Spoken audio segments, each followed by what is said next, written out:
Programa informativo de Producción Nacional, con elementos de lenguaje, salud, sexo y violencia, que solo bajo la supervisión de padres, madres, representantes o responsables, es apto para niños, niñas y adolescentes.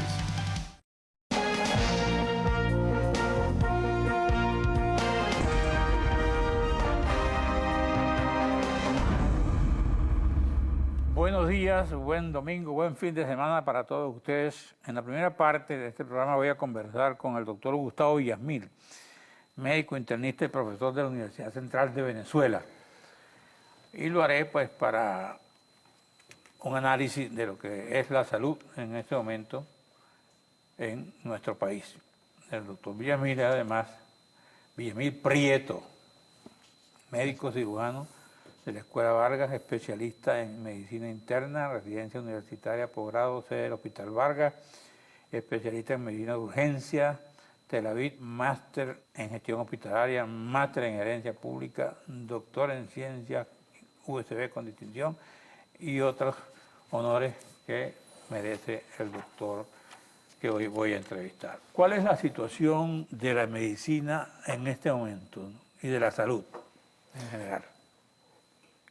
Don Carlos, un gusto estar aquí con ustedes. Bueno, le decía que estamos en seguramente el peor momento histórico de la sanidad venezolana desde su fundación en el año 36 por el general López Contreras, hay que decirlo, que es quien el 21 de febrero, en el programa de febrero, la famosa locución a las cámaras del antiguo Congreso, anuncia, bajo el lema de educar, sanar y poblar, toda una acometida desde el Estado que salía en pos del venezolano que moría palúdico, saluda o da inicio a una gran acción sanitaria del Estado que 5 días más tarde se concreta en la creación del Ministerio de Sanidad y Asistencia Social, a cuya cabeza pone al gran Enrique Tejera. Esa acción sanitaria, que por cierto constituye Enrique Tejera, el padre de Tejera París. Enrique Tejera Guevara, el padre de Tejera París, que recién falleció. Hay que decir que esa acción sanitaria, que pudiéramos situar del año 36 a 100 años de la República, porque la idea sanitaria en Venezuela es borbónica, es de los tiempos monárquicos.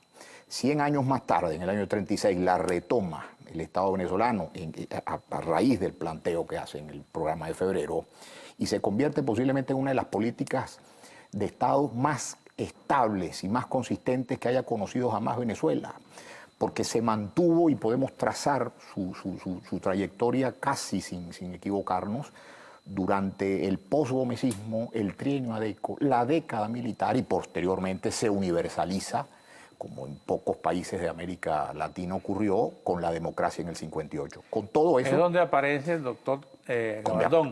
Que tiene su cúspide en la figura de Arnoldo Gabaldón y en la épica sanitaria que yo reivindico, porque soy hijo intelectual y hasta biológico de ello. Con todo eso, don Carlos, y hay que decirlo porque, como dice la doctora Inés Quintero, no es cuento, es historia. Con todo eso acaba la revolución chavista. De manera que estamos, para contestar a su pregunta, recogiendo los pedazos de lo que fuimos. Usted dice, acaba la revolución chavista, pero ¿cómo acaba? No existen hospitales, no existen médicos, no existe salud. Hay que decirlo, existen los hospitales que en buena medida fundó esa política y ese tiempo. La Maternidad Concepción Palacios, ¿de cuándo data? Del año 36, el Hospital de la Aduanal. El Hospital Universitario de Caracas lo hizo la dictadura de Pérez Jiménez y los dos últimos grandes hospitales del oeste de la ciudad los hizo el primer gobierno de Caldera, primero de Pérez. El último hospital general que se construye en Caracas fue el Hospital Domingo Luciani, que lo pone en servicio el Llanito, el doctor Lucinchi, me refiero al Hospital Llanito. ¿Qué hizo la revolución con el millón de millones de dólares que ingresó en materia sanitaria? ¿Acaso Barrio Adentro? Vamos a ver los indicadores de Barrio Adentro. ¿Qué dicen los indicadores? Que Barrio Adentro le costó a este país, estimada audiencia, 24.000 millones de dólares entre 2004 y 2014, y en este momento está cerrado en por lo menos un 75-80% de su capacidad prestadora de servicios. ¿Usted tiene la seguridad de que están cerrados? Porque el gobierno dice que están abiertos. ¿Y dónde están? Yo invito a cualquier, ya desde mi condición de ciudadano común, a cualquier jerarca de la sanidad pública del alto gobierno, a que vayamos juntos a visitar local por local, en la profundidad de Miranda, en Altos Mirandinos, en Barlovento, en el Tuy Profundo, cuántos, y constatar, insisto, cuántos ambulatorios ortogonales siguen abiertos. Eso me lo va a decir en la próxima parte.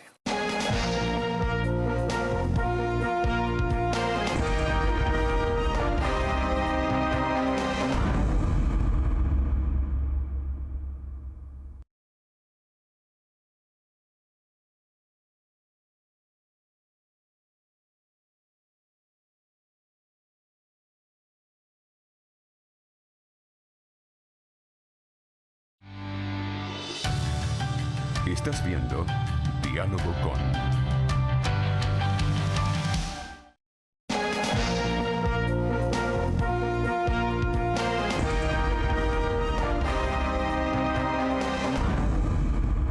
Conversando con el doctor Gustavo Villasmil, médico internista y profesor de la UCB y además poco historiador de la medicina. Usted dice que para usted está cerrado varios eventos, para mí no. Y que se gastaron 24.000 millones de dólares, ¿no? Perdón, es que lo asegura desde la Academia de Medicina, el CEN desde la Universidad Central. Barrio Adentro no tuvo coberturas que llegasen ni siquiera al 20% de la población venezolana. La sanidad pública venezolana es... ¿Y dónde están los médicos cubanos que todavía los mencionan, que trajeron entonces? Bueno, ¿Tampoco están aquí? No sé cuántos sean, como dicen en el argot, volados. Lo cierto es que el impacto que tuvo una erogación vía el gobierno de La Habana, de ese orden, estamos hablando de un monto que puede casi que duplicar el de las reservas de la República al día de hoy, ¿qué nos quedó? Nos quedaron, este año va a cerrar, pero largo por encima de los 200.000 casos de malaria, don Carlos, en el país que le enseñó al mundo cómo se controló, cómo controlar esa endemoepidemia. Venezuela controló, la Venezuela de Gabaldón, a la que hemos hecho referencia, controló la malaria primero que la Unión Soviética, que ponía Sputniks y astronautas en la estratosfera. Ese país del cual somos, esa tradición de la que venimos, repito, bueno, tiene que resistir el hecho que se le enrostre hoy 136.000 casos de malaria al cierre de 2015 y largo vamos a pasar de los 200.000 en 2016. Bueno, entonces, ¿qué tiene que mostrarnos la llamada revolución? Oí a alguien decir, bueno, que si tiene que mostrar el hospital de niños, ¿no? El cardiológico infantil. Ajá. Mire, yo con todo respeto por ese quehacer, pero el concepto de hospital vitrina, como el CIMEC de La Habana, donde no va el cubanito de a pie, el hijo de Giovanni Sánchez, por cierto, que tiene un relato muy interesante sobre la apendicitis, la apendicectomía que se le hizo a su hijo, no pudo ir al CIMEC. El CIMEC es para nomenclatura. Bueno, entonces, este tipo de régimen, de alguna manera favorece el hospital vitrina para que la gente vaya y vea, pero alguien, incluso de los que allí ejercen, que después son personas, en algunos casos conozco... No son médicos venezolanos. Sí, y de gran estatura profesional y prestigio, pero pudiera alguno de ellos, ni tan siquiera sostener que esa es una muestra representativa de la sanidad pública venezolana. ¿Pero funciona o no funciona? Funciona para la atención de un problema que, repito, con todo el respeto que me merece, atañe a un porcentaje pequeño de la población venezolana. ¿Pero de qué muere el venezolano? ¿Dónde está el cardiológico infantil cuyos cimientos están al lado? Y que, por cierto, acaban de ordenar la reactivación de su construcción después de muchos años de suspensión, siendo que la primera causa de muerte en Venezuela son enfermedades cardíacas. ¿Y el cardiológico infantil no es el que estamos hablando? No, es que al lado están los cimientos. Donde se han hecho incluso operaciones a gente que llega del exterior. Sí, de acuerdo, pero eso se hacía, por ejemplo, en el viejo y noble servicio de cirugía cardiovascular infantil del Hospital JM de Los Ríos, pero ¿es acaso el querido Hospital de Niños allá en San Bernardino la vitrina que quiere mostrar el régimen o está dispuesta la autoridad sanitaria de ese hospital a dejar entrar, por ejemplo, las cámaras de esta ¿Al cardiológico infantil? No, al Hospital JM de Los Ríos. O podemos entrar a las salas de hospitalización del Hospital Universitario de Caracas. ¿Qué hay son ahí? esas las que vamos a encontrar allí. ¿Qué hay allí? Bueno, permítame darle una imagen. ¿Qué vamos a encontrar ahí? Un venezolano enfermo acostado sobre un colchón podrido, en un ambiente que incluso atenta contra las más elementales y humanas. Yo le pregunto, formas. ¿sus colegas médicos no están viendo esa realidad? Las ven. Y esto no se termina. ¿Son cómplices de esa realidad? No, por Dios. Son los únicos Allá. que se niegan a abandonar al venezolano enfermo, que padece de una condición que no escogió, cuando el Estado venezolano, un Estado fallido en salud y como tal lo denuncio, ha sido el primero en poner, como se dice popularmente, pies en polvorosa? ¿Dónde está el Estado venezolano? Cuando aquí el familiar, el doliente más cercano, un enfermo, tiene que salir prácticamente a apelar a la caridad pública, al servicio público de las estaciones de radio y televisión pidiendo medicamentos elementales. El Estado no aparece, ahí no aparece ni ministro, ni aparece el presidente, ni aparece nadie. Ahí aparece el familiar y al lado, y eso además lo celebro porque habla bien de nosotros. Es lo afirmativo venezolano, como decía don Augusto Mijares. El que está al lado es el médico venezolano. Y en ese sentido, yo no puedo sino desde aquí aprovechar la oportunidad para mandar mi saludo solidario a esos colegas que aquí están. Se han ido 15, hay quienes dicen 20.000 colegas, es cierto. ¿Usted qué sabe? Pero yo celebro que todavía incluso en las más recientes generaciones haya quienes digan nosotros hacemos una apuesta por Venezuela y ahí estamos. Usted es médico e investigador por lo que veo. Ese hospital cardiológico infantil, ¿funciona o no funciona? Funciona, yo nunca he negado que funcione. Y yo nunca he negado el mérito de lo que ahí se hace y de quienes ahí lo hacen. La pregunta que no logro que nadie responda es ¿en qué medida eso incide?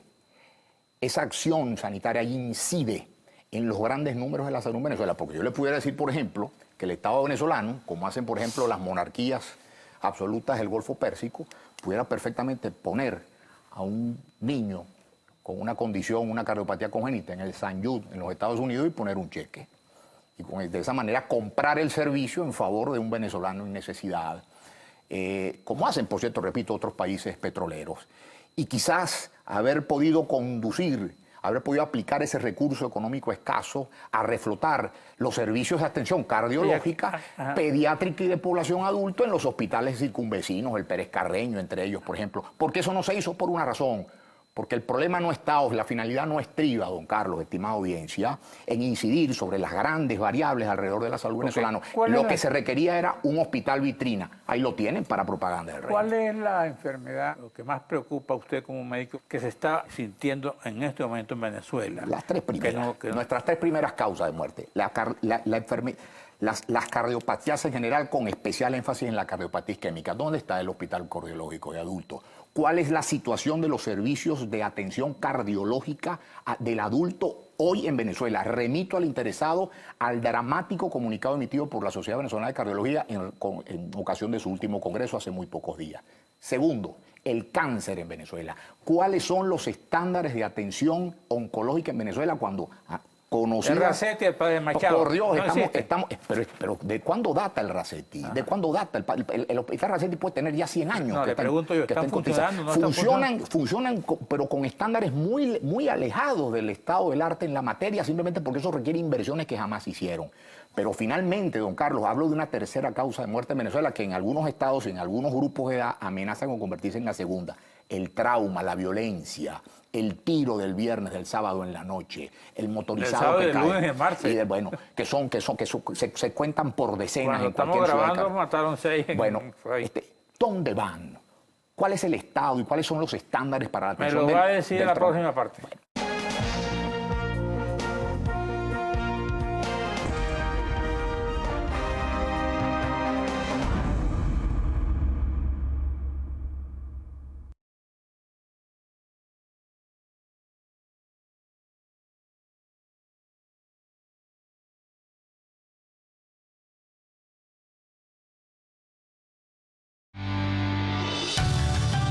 Estás viendo Diálogo con...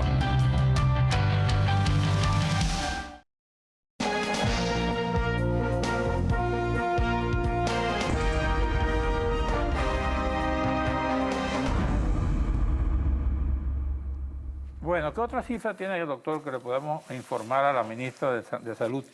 Bueno, ahí lo tiene usted, el informe de Codevida. Ese informe fue puesto en manos del sistema interamericano al principio de este año. ¿Quién desde el gobierno responde por la no operatividad de más del 80% de los equipos de radiología convencional y más del 90% de los equipos de tomografía en un hospital público venezolano? A ver qué alto jerarca del gobierno o vocero del oficialismo, por ejemplo, habla o dice algo al país, se excusa, aunque sea mínimamente, por una escasez de medicamentos que supera el 85%, incluso en rubros elementales. Estamos hablando de antihipertensivos, de hipoglicemiantes orales, de productos de prescripción diaria frecuente. No, el Estado venezolano no tiene nada que decir. Especialidad, ¿qué le dice a usted el paciente? Bueno, ¿qué me dice a mi paciente? Además que hablo, por Dios, don Carlos, de lo que hago, porque ese es el tipo de paciente que yo veo. Que el 80% de mis pacientes, yo presto servicio público a cargo de la Universidad Central en el ambulatorio de la Gobernación en Petare, muy cerca del muro de Petare. No es la oligarquía, no hay campos de golf por ahí, porque hasta eso se llegó a decir en Venezuela en alguna oportunidad. ¿Qué puede sentir uno cuando el 70% de mis pacientes en una oportunidad me dijo haber abandonado su tratamiento antihipertensivo o antidiabético simplemente por no poderlo costear o frecuentemente o más frecuentemente por no conseguirlo? Yo no he encontrado una sola declaración de parte del Estado venezolano, ni siquiera reconociendo, mucho menos excusándose por una situación. Codevida. De esta ida. Codevida es la autora, fue la promotora de esa. Pues eso fue una gran delegación. ¿Usted participa en este informe? No, ese informe se hizo público y está en la web y nadie en Venezuela, desde el Estado ciertamente, nadie ha puesto en duda un solo número. Aquí dice pérdida de unos 6.700 médicos, más del 20%. Reducción del 30 a 40% de las camas de salud pública. 95 de los 300 hospitales solo cuentan con 6-7% de insumos. Le doy este dato, don Carlos, si me permite. Dígalo. Yo nací en 1962. Le regalo el don y me quedo con el Carlos. Mire, y con el dinero. En el año en que yo nací, Venezuela tenía 30 camas por cada 10.000 habitantes. Ni Alemania tenía eso. ¿En qué año? 62. Ajá. En ese año, y remito a los interesados a la lectura del libro de las memorias del doctor Gabaldón llamado Una política sanitaria, en ese año 3 de cada 4 partos que ocurrían en Venezuela tenían atención institucional, vale decir, nacían en una maternidad atendido por un médico. Hace 30 años yo ya era reportero universal y visité la maternidad Santana, funcionaba, Bueno, era de una cama. Bueno, fíjense, todavía a estas alturas, estamos en el año 16 del siglo XXI, países como Bolivia, incluso como la cercana Colombia, están lejos de poder exhibir algo como lo que Venezuela logró en el año 62. Estamos hablando de hace más de 50 años. En consecuencia, que aquí vengan el aparato de propaganda de la llamada revolución a desdecir de lo que fue la sanidad pública venezolana es una falta a la verdad que solamente merece la remisión de esos señores a la lectura de documentos que son accesibles a todos. Ciertamente, nadie negó, y quien aquí habla dedicó muchos años a eso, desde la lucha estudiantil, desde el quehacer de los hospitales públicos de donde vengo, nadie negó jamás que los problemas se acrecentaron, sobre todo a partir de la segunda mitad de los años 70. Jamás he participado de esa conseja, que por cierto mucha gente por ahí repite de que éramos felices y no lo sabíamos. Miren, en los años 80 no éramos felices en el hospital, ahora había muchos problemas. Pero un estado de pauperización sanitaria como el que estamos viendo ahora, donde un enfermo es prácticamente abandonado a su suerte, porque no hay ni un analgésico que ofrecerle, eso jamás lo había conocido Venezuela. Ese es el legado del gigante y como tal lo denuncio porque eso tiene un solo responsable, que es Hugo Chávez Frías. ¿Por qué? Que decirlo.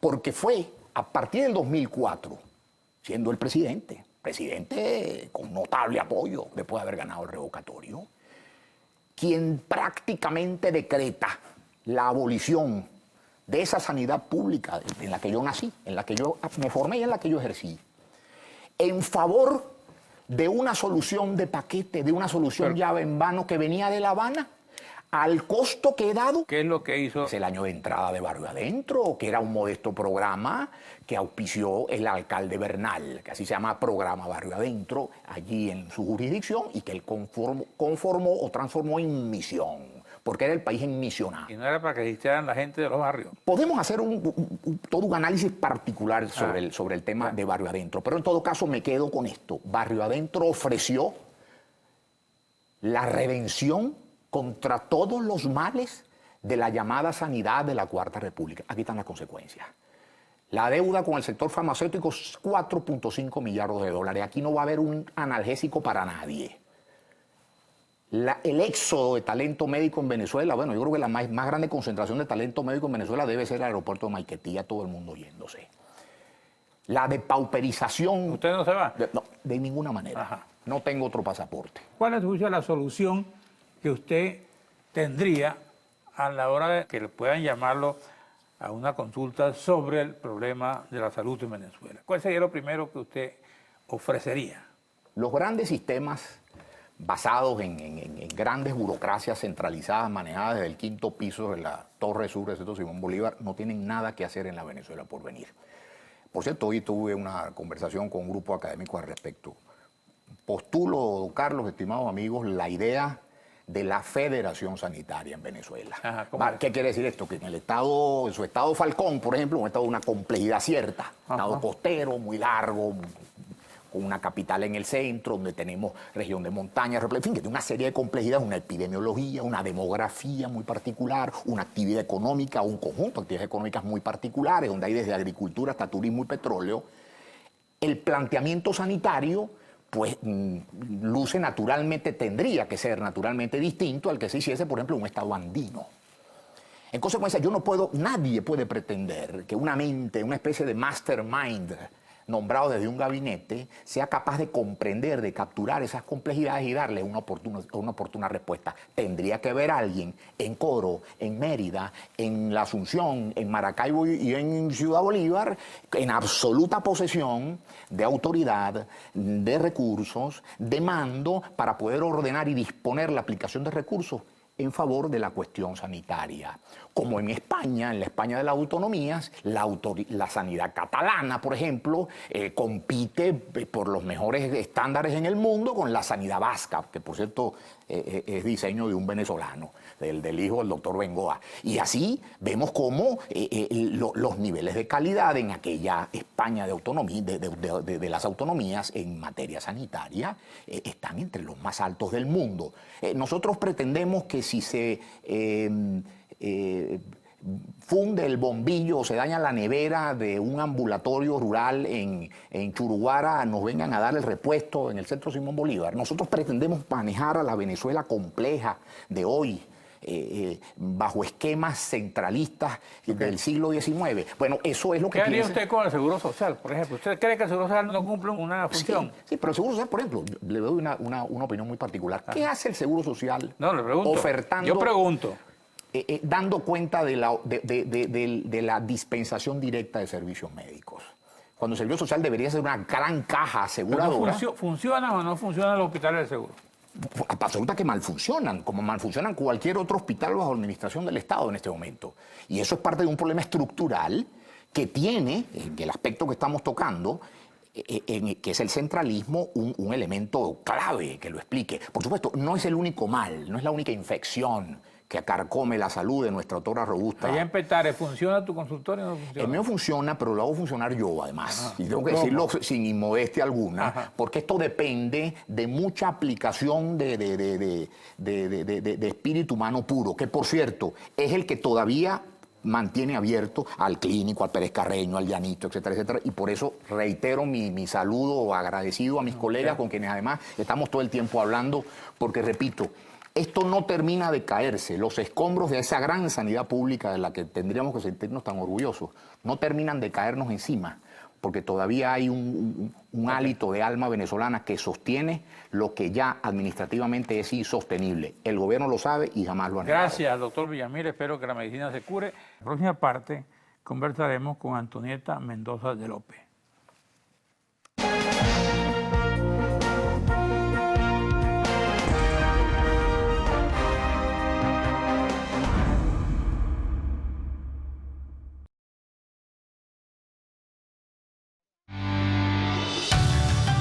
Estás viendo Diálogo con...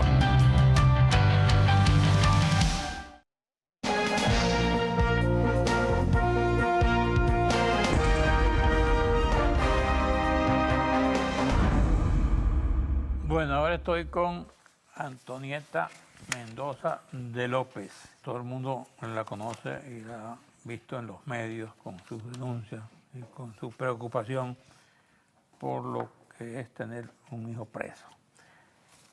Antes quisiera referirme a algo de Trujillo. Estuve en Valera, concretamente en Isnotú. Me acerqué al santuario de José Gregorio Hernández. Es sentir el reencuentro con la fe, ¿no? De cómo la gente tiene confianza en el llamado santo médico de los pobres, José Gregorio Hernández.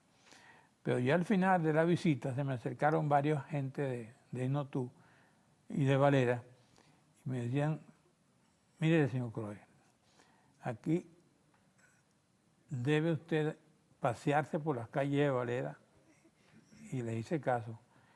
Y lo que había por los cuatro costados era basura, nadie la recogía. Si aquí se castigara la negligencia, bueno, gobernadores y alcaldes tendrían que rendir cuenta por este abandono de la ciudad. Y en Isnotú concretamente, el problema que se nota o del cual se quejan mucho los habitantes es el de la falta de agua. Ese es un drama que viven cada día. Ni siquiera José Gregorio se lo ha podido resolver. Y eso tiene que ver también con los servicios que el Estado ofrece en este país. Y no es Isnotú, y no es Valera, es la carretera Falcón-Zulia que está llena de huecos, es los túneles de la avenida de la autopista del centro que están a oscuras. Y uno se pregunta, bueno, ¿qué está pasando? Y le pregunto a Antonieta, ¿qué está pasando con Leopoldo? ¿Cómo se siente Leopoldo López en este momento? Mira, gracias Carlos, gracias por esta oportunidad para compartir con toda tu audiencia cómo está Leopoldo y cuáles son los tratos que recibe Leopoldo. Leopoldo, en estos casi 1000 días de cautiverio, es impresionante cómo está de bien. Leopoldo cada día está más fuerte de espíritu, cada día está más claro intelectualmente, cada día está más claro pensando sobre los problemas de los venezolanos, estos problemas que tú mismo acabas de describir, que es lo que nos llena de preocupación a todos los venezolanos, porque aparte de lo que estamos hablando de la infraestructura, de la basura, de la suciedad, estamos hablando de una crisis humanitaria, la crisis de la escasez de alimentos, de medicina, la inflación, todo eso le preocupa a Leopoldo. Es impresionante la claridad que tiene. Él dice, y esto se ha cumplido, cuerpo sano, mente sana. En este periodo, Leopoldo se ha acercado muchísimo a Dios. Me gusta que hayas empezado el programa haciendo referencia a José Gregorio Hernández. Él es un gran devoto de José Gregorio. Y quiero contar una anécdota. Mi abuelo materno, canadiense, fue quien recogió a José Gregorio Hernández en el tranvía cuando lo atropellaron. Cuando lo atropellaron. Sí, sí. Y Leopoldo lee el Pan de la Palabra todos los días, todas las mañanas, lee la Biblia, es uno de los pocos libros que le dejan. Y él me decía que esta conversación con Dios, o sea, él siempre ha sido un católico practicante, pero en este caso ya él habla con Dios, él conversa con Dios. Y me decía que si no hubiera sido por esa cercanía con Dios, él no hubiera podido aguantar los 30 días de la huelga de hambre. Y quiero recordar que gracias a ese sacrificio de Leopoldo, de Daniel Ceballos y de 100 jóvenes venezolanos, se dieron la fecha de las elecciones, como tú bien recuerdas, que el CNE estaba atrasado para la fecha de las elecciones de la Asamblea Parlamentaria y cuando Leopoldo cumplió 30 días, al día siguiente dieron la fecha de las elecciones. ¿Hay otra fecha pendiente? Hay otra fecha pendiente. ¿El revocatorio? El revocatorio. 26, 27 y 28 creo que va a ser una gran movilización democrática y pacífica en este país. Y espero que los venezolanos, no quede un solo venezolano sin firmar y que el venezolano pueda ejercer su derecho constitucional. En los actos que hubo el fin de semana, ¿qué informe tienes tú de la movilización que hizo la oposición para prever el 20%? Sí, bueno, tengo entendido que la movilización fue básicamente una movilización para que el venezolano buscara ya con anticipación cuáles son sus centros de votación. ¿Ustedes se sienten apoyados por la oposición? Sí. En la Mesa de Unidad Democrática, toda. Sí. Yo me siento, la familia se siente apoyada por la unidad. Por ejemplo, a mí me da una gran confianza, una gran tranquilidad cuando un Henry Ramos, cada vez que inicia sus palabras en estas asambleas, en estas giras, siempre habla con los presos políticos. dice que este régimen no puede tener presos políticos. Y ese es su primer mensaje, la liberación de los presos políticos. Leopoldo ha recibido mensajes de adentro y de afuera, del país, pues, internacional. Sí, Leopoldo. El caso de Leopoldo que nos llena también y, claro, es muy difícil, Leopoldo, que se dé cuenta de todo lo que el país siente y lo que el mundo siente, porque eso se lo decimos nosotros. Él no recibe las cartas, a él le violan la correspondencia, él le habla en toda la correspondencia, él solamente puede ver todo el resto del penal, tiene DirecTV. Leopoldo no tiene ni siquiera DirecTV para poder ver canales internacionales. Entonces nosotros le contamos cada vez que hay un pronunciamiento de un premio Nobel, cada vez que los organismos parlamentarios se pronuncian por su libertad.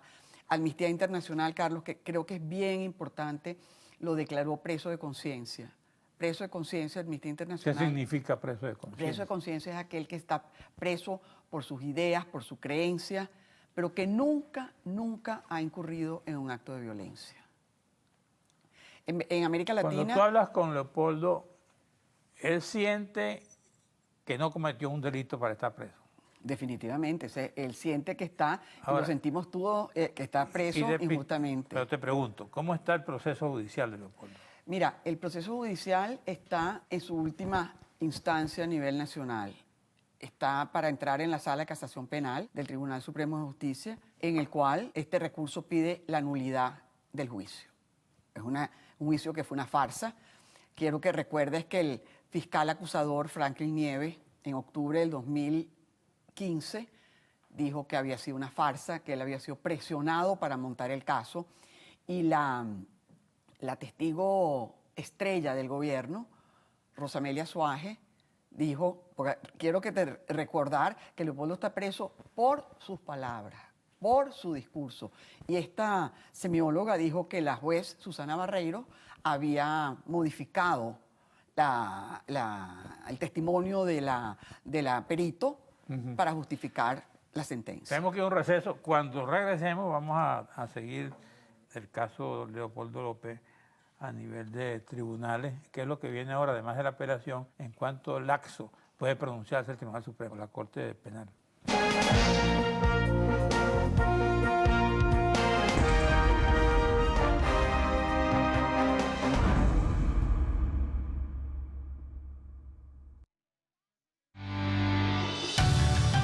Estás viendo Diálogo con...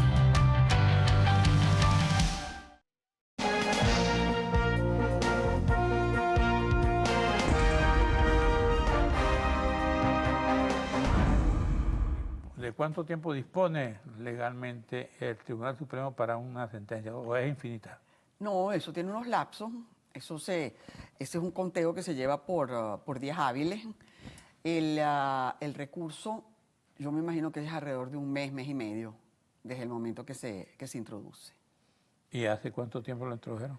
Bueno, se introdujo en estos días un trámite administrativo en la Corte de Apelaciones, que fue quien sentenció la última vez, y eso de ahí pasa al Tribunal Supremo.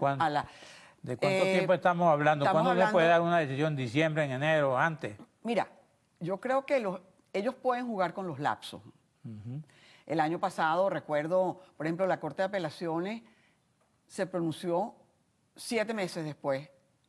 El recurso se introdujo en octubre del año pasado y la Corte de Apelaciones recién se reunió. O sea, que ellos dejaron el caso congelado por un tiempo X. Eso podría pasar en el Tribunal Supremo también.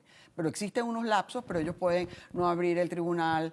O sea, una serie de cosas para manejar los lapsos como ellos consideren, pues. Bueno, ahora, Antonieta López, por ejemplo, ¿qué opinión te merece a ti, que conoces también la materia, la decisión del presupuesto? Bueno, una aberración. ¿Por qué? Bueno, es decir, nosotros tenemos los poderes, o sea, está el poder ejecutivo, el poder legislativo y el poder judicial. Y dentro de una democracia son los 3 pesos. Los 3 tienen igual peso para legislar, para mandar y para juzgar, la parte judicial. ¿Cómo es posible que le quiten esa potestad a la Asamblea Nacional y que por una sentencia del TCJ el gobierno nacional va a ejecutar directamente el presupuesto nacional por la tendencia del Tribunal Supremo? O sea, el Tribunal Supremo se está adjudicando un con una potestad que no le corresponde. Ustedes han denunciado que reciben malos tratos cuando van a la visita y que incluso las vejan, según denunció Lilian Tintoret. ¿Es cierto eso? Es cierto, es Porque cierto. yo oí una declaración de un vocero del Estado diciendo que eso no ocurría y que los militares no hacen ese tipo de requisa. Bueno, yo te lo puedo decir, porque, porque yo he sido víctima Ah, ya. de esas Ustedes agresiones. no pueden entrar con cartera ni con nada. Nada, uno entra así, incluso esto, mi cadena con mi virgen me la quito. Y entramos y nos desnudan, completa. Caramba. O sea, eso es así, te lo puedo decir que lo he vivido yo muchas veces, Claro, más de una vez. Pero me imagino que son mujeres, ¿no? Los oficiales. Bueno, sí, pero es que eso es una violación de tus derechos. Digo yo. El día peor fue, y todo tiene que ver con mis nietos, fíjate qué interesante. En febrero de este año, yo entré a la requisa con mi nieta Manuela. En ese momento tenía 6 años. Me desnudaron completa enfrente de ella. Y a mí, mi nieta me veía de arriba abajo, como diciendo, bueno, ¿qué está pasando? Eso se denunció. Nosotros fuimos a la fiscalía. La fiscalía nos dio a nosotros, a Lilian y a mí, medidas cautelares con ese caso. Y luego lo que pasó este fin de semana, es decir, las agresiones y las violaciones son continuas. A Leopoldo le apagan la luz a las 7 de la noche, a Leopoldo le han tirado excrementos por una ventana, a Leopoldo lo han mantenido aislado más del 70% del tiempo, casi el 80% del tiempo en estos casi 1000 días. O sea, son una agresión tras otra agresión. ¿Y qué buscan ellos, Carlos? Ellos buscan doblegar el espíritu de Leopoldo. Ellos buscan quebrar a Leopoldo. ¿Está cerca de eso, Leopoldo, de quebrarse? No, para nada, para nada. Ellos como que no acaban de conocer a Leopoldo López. Él está sentenciado a 13 años, ¿no? 13 años, 9 meses, 7 días y 12 horas. ¿Y lleva preso cuánto Bueno, tiempo? 960 días, 2 años y 8 meses. Si la sentencia se ratificara, ya sabemos lo que pasa si se anulara la sentencia. ¿Ustedes tienen fe en que se va a anular la sentencia? La sentencia se tiene que anular, Carlos. Se tiene que anular, porque es una farsa. Es un juicio que tiene que ser anulado. Y yo considero, y es un mensaje que le mando a los magistrados del Tribunal Supremo de Justicia, tienen la gran oportunidad de demostrar que hay separación de poderes, que el Tribunal Supremo no es un operador político del Ejecutivo. Tienen la oportunidad de demostrar que en el país puede haber justicia. Bueno, ¿qué otra cosa quiere decir? Bueno, te traje el libro de Leopoldo, Preso pero libre. Este libro lo escribió Leopoldo en su primer año de cautiverio, lo terminó el año pasado. Es un libro que recoge sus vivencias en Ramo Verde, recoge sus denuncias, recoge sus vidas, sus rutinas, y hay una parte que nos llena de orgullo, pues es la visión de Leopoldo de cómo lograr una mejor Venezuela. ¿Cómo es un día en la vida de Leopoldo López en la cárcel? En la mañana, ¿a qué hora se levanta? Él se levanta a las 5:30 Ajá. de la mañana. Él siempre ha sido una persona que duerme poco. Y trota. Hace ejercicio Bueno, hay físico. veces que le quitan incluso, el penal tiene un gimnasio, Ajá. pero muchas veces no lo dejan bajar al gimnasio. Entonces le ha tocado muchas veces por media hora, por 45 minutos, 1 hora, lo que él resuelva, trotar sobre un solo sitio en la pequeña celda que tiene. ¿A qué hora le sirven el desayuno? No le sirven, él se prepara su desayuno. Ah. Él está metido en una celda de 2x3. ¿Quién le provee los...? Nosotros. Nosotros le llevamos los alimentos una vez a la semana y él se prepara su desayuno, su almuerzo y su cena. ¿Y el agua? El agua le llevamos todo, le llevamos el Suficiente. agua también. Bueno, Leopoldo, una de las cosas que ha hecho es que ha aprendido a cocinar Caramba. en la cárcel, y eso es todo un proceso de creatividad también. Y le gusta, le ha gustado, creo que se distrae, se levanta a esa hora, toma café, se desayuna. Le llevan la prensa, hay veces que se le dejan entrar, hay veces que no, hay veces que la prensa le llega con una hoja quitada, toma café. ¿Mucho? Siempre ha sido un gran tomador de café, sí toma mucho café. ¿Nunca ha tomado licor? Leopoldo es una persona de muy poco tomar, muy poco. Y bueno, tiene 3 años sin probar una gota de licor en la cárcel. ¿Y el almuerzo cómo es? Una comida muy sana. Que también Pescado. la suministran ustedes. Se la suministramos nosotros. O sea, no tienen problema para pasar la comida. No hay, lo único que pasa bien es la comida. Lo único. De resto, los libros se los quita. El otro día, Leopoldo Santiago, de 3 años, le llevaba unas cartas a su papá. Las cartas eran unos dibujitos. Los custodios le quitaron las cartas. Y Leopoldo Santiago empezaba, quiero mis cartas para mi papá, quiero mis cartas para mi papá. Entró, las cartas no entraron, las cartas según él no entraron. Cuando vuelve a salir, para que tú veas la conciencia de los niños, denme mis cartas, denme mis cartas. ¿Se las dieron? Nunca se las dieron, nunca se las entregaron a Leopoldo. Entonces, ahí es donde yo te digo, las limitaciones y las agresiones y los atropellos van desde esos hechos. Por ejemplo, el otro día, Leopoldo lee mucho de economía, le traje la revista esta, El Economist, que siempre la ha leído, no se las dejan entrar, me la devolvieron, por ejemplo. O sea, ¿tú sueñas que la Navidad esté con Leopoldo? Por supuesto que sí, y vamos a estar, le dije Esa es tu petición al Niño Jesús. esa es mi petición al Niño Jesús, y le dije porque nosotros somos la familia más perseguida de este régimen, Carlos. Yo tengo a mi hijo preso y tengo a mi marido en el exilio. Bueno, ¿qué mensaje le da a la gente? Un mensaje de fuerza, de fe, de esperanza. Y como bien dice Leopoldo en el libro, que lo vas a leer en una parte que dice la voluntad de cambio, dice, lo peor que puede pasarle a una persona es la desesperanza. Ese es el verdadero enemigo. Contra eso tenemos que luchar. Y por eso tenemos que tener fe que el cambio viene y el cambio tiene que venir en el 2016. Gracias, Antonieta Mendoza de López. Gracias a usted, amigos televidentes. Nos veremos aquí el próximo domingo a esta misma hora.